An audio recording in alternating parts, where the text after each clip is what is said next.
Assalamualaikum warahmatullahi wabarakatuh. Pemirsa yang berbahagia, ketika virus corona merebak dan menjadi pandemi, dunia menyalahkan Cina.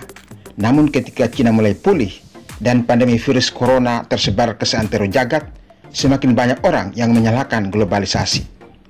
Pandemi virus corona ditengarai akan menjadi akhir dari globalisasi. Namun, benarkah begitu? Kali ini kita akan menelaah mengapa dunia disebut-sebut sedang menuju pada akhir globalisasi, atau biasa disebut deglobalisasi. Pemirsa yang berbahagia, globalisasi pada dasarnya adalah integrasi ekonomi lokal dan nasional ke dalam ekonomi pasar global. Globalisasi didorong oleh 4 faktor utama, yaitu kemajuan teknologi, liberalisasi perdagangan, meningkatnya permintaan konsumen, dan ketatnya persaingan pasar. Kemajuan teknologi antara lain bisa dilihat dari teknologi transportasi dan teknologi komunikasi dan informasi yang terus berkembang. Peningkatan liberalisasi perdagangan mendorong dikuranginya atau ditiadakan hambatan-hambatan perdagangan, baik tarif dan non-tarif.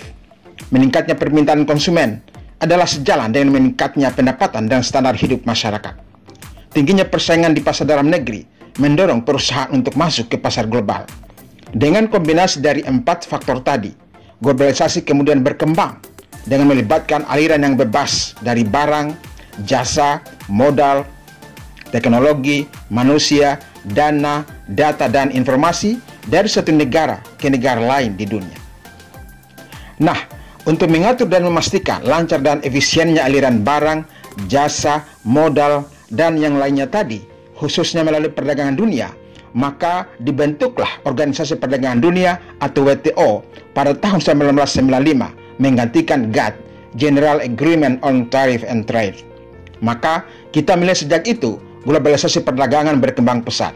Transaksi dan perdagangan dunia meningkat, pergerakan modal dan investasi berkembang pesat, perpindahan dan pergerakan manusia dari satu tempat ke tempat lain terjadi secara masif. Perusahaan multinasional eksis dan berperan penting di berbagai negara. Demikian juga terjadi diseminasi pengetahuan dan teknologi. Kendati pun ada kerikil kecil yang sempat menghadang, yaitu sewaktu terjadi krisis keuangan global tahun 2008, pada hakikatnya semua berjalan lancar, sampai kemudian terjadi perang dagang antara Amerika Serikat dan Cina. Iya, perang dagang mengubah pendulum globalisasi bergerak ke arah yang berlawanan, ke arah deglobalisasi. Pemirsa yang berbahagia, faktor penting yang memicu deglobalisasi adalah terjadinya perang dagang antara Amerika Serikat dan Cina. Perang dagang itu dimulai dengan penetapan tarif 25% oleh Amerika Serikat terhadap barang-barang impor dari Cina. Langkah Amerika ini dibalas oleh Cina, dibalas lagi oleh Amerika, dan seterusnya. Penetapan tarif ini melibatkan nilai barang ratusan miliar dolar. Penetapan tarif melalui perang dagang sesungguhnya sangat kontras dengan prinsip globalisasi yang menghendaki agar hambatan-hambatan tarif dan non-tarif ditiadakan. Bahkan, Amerika Serikat kemudian memperluas perang tarif ini dengan memasukkan Huawei ke dalam entity list, yang berarti perusahaan-perusahaan Amerika dilarang untuk bertransaksi dengan Huawei. Beberapa perusahaan Cina kemudian mengundurkan diri secara sukarela dari pasar saham Amerika Serikat. Amerika Serikat juga mulai memperketat transfer teknologi ke Cina. Dengan kata lain, terjadi penghambatan globalisasi teknologi atau mulai terjadi proteksionisme teknologi. Langkah-langkah proteksionisme Amerika Serikat ini juga mulai diikuti negara-negara lain, sehingga kita melihat terjadi konflik perdagangan antara Jepang dan Korea Selatan, dan antara Amerika Serikat dan Uni Eropa. Dengan perang dagang Amerika Serikat, Cina, dan konflik-konflik perdagangan yang lainnya itu, tingkat pertumbuhan perdagangan dunia menjadi nol, tren proteksionisme menguat, risiko investasi global meningkat, dan terjadi perpindahan arus modal dari timur ke barat, yang tadinya dari barat ke timur. Pemirsa yang berbahagia, faktor lain yang membuat globalisasi mulai memudar adalah lumpuhnya Organisasi Perdagangan Dunia WTO. Sejak Donald Trump menjadi presiden, praktis WTO lumpuh. Alasan utamanya adalah karena Amerika Serikat tidak menghiraukan WTO sama sekali sebagai institusi yang berfungsi mengatasi atau memecahkan masalah-masalah perdagangan. Apalagi mekanisme banding dalam tubuh WTO menjadi tidak berjalan. Di sisi lain, ada pengaruh Cina yang semakin kuat. Beberapa proposal untuk mereformasi WTO tidak berhasil karena ada kepentingan Amerika Serikat dan Cina yang belum bisa disatukan. Jika kecenderungan ini terus terjadi, maka WTO akan menjadi seperti macan ompong. di mana keberadaannya secara fisik masih ada, tetapi sudah tidak punya power untuk melaksanakan tupoksinya.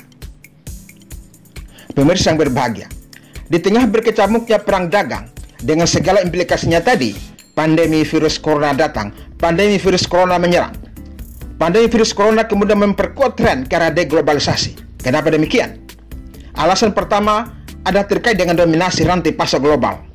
Pandemi virus corona menyadarkan dunia bahwa manufaktur dunia terlalu terpusat di Cina. Cina menjadi lokasi pabrik dan manufaktur global, sehingga kita melihat 7 dari 10 pelabuhan terbesar dunia ada di Cina. Lantas, ketika virus corona menyerang, karena adanya lockdown di Cina, pabrik-pabrik tidak beroperasi. Akibatnya, berbagai perusahaan dan masyarakat di dunia tidak mendapatkan bahan baku, suku cadang, produk antara, atau produk akhir. Terjadi kekurangan pasokan di mana-mana, termasuk kekurangan pasokan alat-alat kesehatan dan farmasi di seluruh dunia, karena sebagian besar ternyata dibuat di Cina. Di sini, dunia sadar bahwa mereka tidak boleh bergantung sepenuhnya pada Cina. Kesadaran tersebut, ditambah dengan tingginya tarif karena perang dagang, mendorong perusahaan-perusahaan asing keluar dari Cina. Perusahaan Amerika Serikat, Jepang, dan negara-negara lain ramai-ramai berusaha untuk keluar dari Cina. Ini berarti lokasi perusahaan tidak lagi hanya didasarkan pada kriteria tradisional seperti biaya tenaga kerja yang murah, regulasi yang mendukung, lingkungan yang aman, pasar yang dekat, dan sebagainya.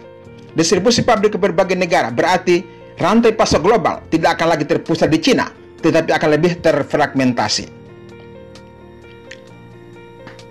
Pemirsa yang berbahagia, pandemi COVID-19 juga mendorong krisis pangan karena berbagai alasan yang telah kita bahas pada video lainnya. Yang terjadi, negara-negara berusaha untuk memenuhi kebutuhan domestiknya. Larangan ekspor diberlakukan. Adalah menarik untuk melihat ke depan apakah ini menjadi pertanda dimulainya nasionalisme pangan. COVID-19 juga menambah eskalasi perseteruan Amerika Serikat dan Cina. Dengan alasan keamanan nasional, Amerika Serikat kini berusaha untuk memblok masuknya investasi Cina. Untuk melindungi agar Cina tidak bisa memiliki, mengakuisisi perusahaan-perusahaan yang dijual murah akibat kesulitan-kesulitan karena pandemi COVID-19. Langkah serupa mungkin akan diikuti oleh negara-negara Eropa. Pandemi COVID-19 juga mengancam solidaritas Uni Eropa. Hambatan perdagangan di dalam Uni Eropa sendiri mulai muncul satu persatu. Misalnya pada bulan Maret kita melihat Perancis dan Jerman melarang penjualan peralatan penting rumah sakit ke luar negeri, bahkan termasuk ke Italia. Tetapi larangan ekspor peralatan medis, farmasi, dan bahkan pangan menyebar ke negara-negara lain, ke Inggris, Korea Selatan, Brasil, India, Turki, Rusia, dan banyak negara lain. Pemirsa yang berbahagia, selama beberapa dekade, dunia menyaksikan dan menikmati peningkatan globalisasi. Kini kita melihat tren ke arah deglobalisasi. Perang dagang dan pandemi virus corona menggerakkan dunia ke arah deglobalisasi. Perang dagang dan pandemi virus corona menghalangi arteri-arteri penting perdagangan internasional. Hambatan-hambatan tarif dan non-tarif meningkat. WTO tidak berfungsi optimal. Terjadi proteksionisme teknologi. Terjadi fragmentasi investasi, modal, dan rantai pasok. Terjadi penurunan perdagangan dan transaksi internasional, penurunan aliran investasi dan modal, dan bahkan pergerakan manusia. Negara-negara maju ke depan mungkin akan lebih bertindak lokal. Sayangnya, tren deglobalisasi ini mungkin akan terus berkembang karena adanya persaingan strategis antara Amerika Serikat dan Cina, termasuk persaingan militer di seluruh kawasan dunia. Demikian apa yang dapat kami sampaikan. Wassalamualaikum warahmatullahi wabarakatuh.